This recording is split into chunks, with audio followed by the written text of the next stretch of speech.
Iċ-Ċermen tal-Mard Rari fir-Renju Unit Alastair Kent qal li fl-aħħar snin Malta għamlet progress kbir biex tirrikonoxxi u twieġeb għal ħtiġijiet ta' pazjenti Maltin li għandhom mard rari.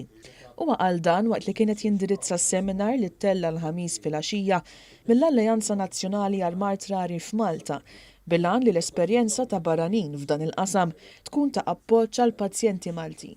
Sir Kent li għandu iktar minn 30 sena esperjenza f'dan il-qasam tal-Mard Rari qal li kien hemm iktar lok għal riżultati pożittivi li waslu biex tinstab tarf għal dawn il-kundizzjonijiet. Partnership between researchers, clinicians and patients and families is an important way of both improving quality and improving the quality of life for those who are affected by the conditions. U għannota l-ħidma li saret f'pajjiżna biex jiġu mejjuna pazjenti b'mard rari li jista' jkun mit-twelid jew li jiżviluppa mal-età. I think the support that has been given to developing the network that is the Malta Rare Disease Network, the interest that's been taken by senior figures in government and in the health service, and the opportunities for research that are created because of the unique circumstances of Malta are all hugely encouraging. Iċ-Chairperson tal-Fondazzjoni Marigold, is-Sinjura Muscat, faħret il-ħidma li qed issir